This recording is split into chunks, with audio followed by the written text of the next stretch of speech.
buku Menjana Negara Sejahtera dan Bahagia menjelang 2020. Buku ini dihasilkan oleh 12 penulis dan kemudian disatukan dalam sebuah buku. Buku ini telah diterbitkan oleh penerbitan Ilham Baru bagi pihak Centre for Local Concern dan dicetak oleh Solid Press sediaan Berhad dan telah diedit oleh Shahlan Ismail. Spesifikasi buku ini ialah berkategorikan politik. Selain itu, buku ini adalah seberat 300 gram dan mengandungi sebanyak 158 muka surat.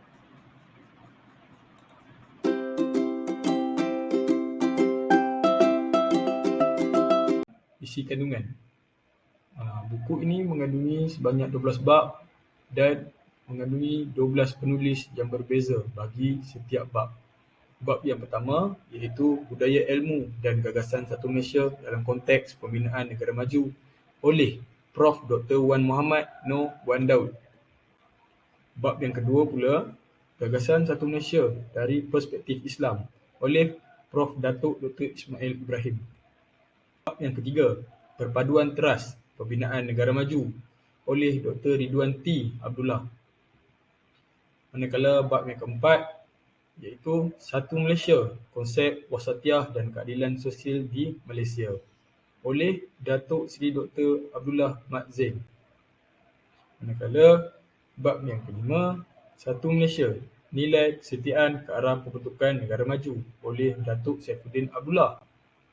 Bab yang keenam, hubungan rakyat dan pemerintah, hak dan tanggungjawab merealisasikan gagasan Satu Malaysia oleh Datuk Haji Fuad Hassan.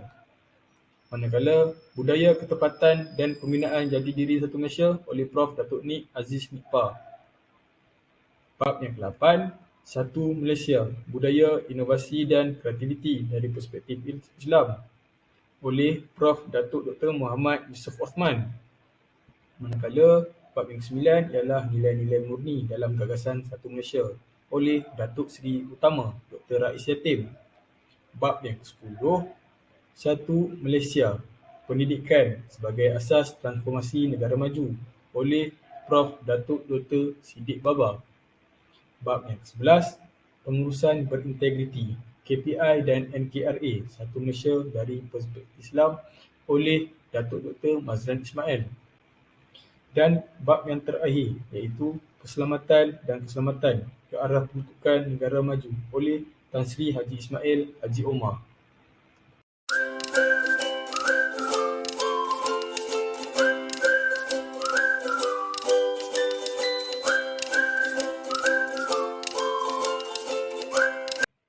Secara keseluruhan, bab-bab ini menghuraikan tentang kepentingan ilmu dalam pembentukan negara bangsa yang maju.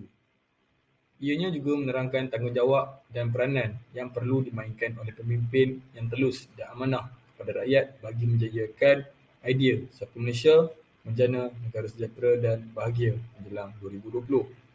Selain itu, terdapat juga pandangan Islam tentang gagasan ini yang berfungsi untuk menyokong ia.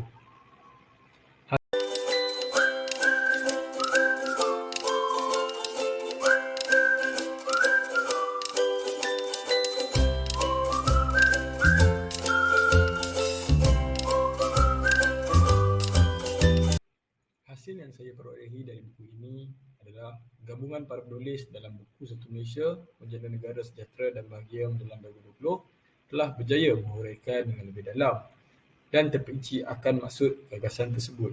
Nilai dan budaya yang diketengahkan dalam gagasan Satu Malaysia, bagi saya terdapat 3 dimensi, iaitu yang pertama, satu dimensi yang agak merupakan barat, iaitu conventional approach, dan yang kedua ialah untuk kita ambil kira kesejahteraan rakyat yang saya fahamkan iaitu the happiness index.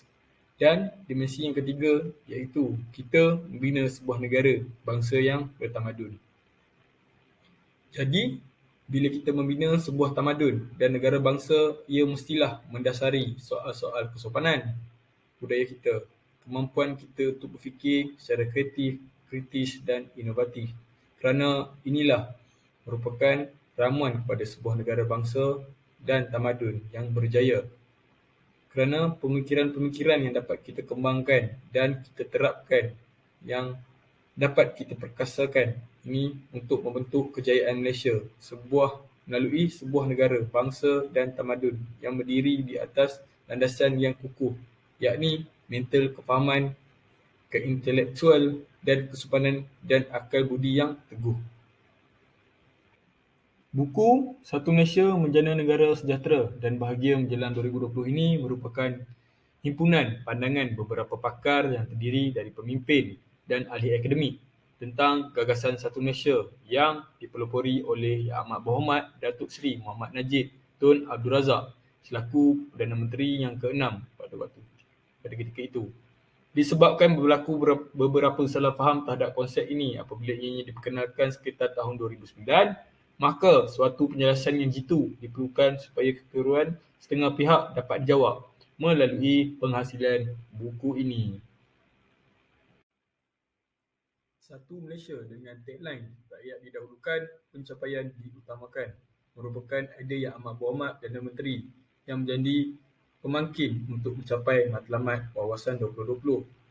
Satu Malaysia mampu menjana perpaduan melalui sikap penerimaan, nilaian, hormat menghormati, rendah hati atau tawaduk, kesederhanaan, wasatiyah dan berbudi bahasa, budaya berprestasi tinggi, budaya ketepatan, budaya ilmu, nilai integriti, ketabahan, kesetiaan dan inovasi bakal menjadi pemangkin ke arah mencapai matlamat negara maju mengikut acuan kita sendiri menjelang tahun 2020.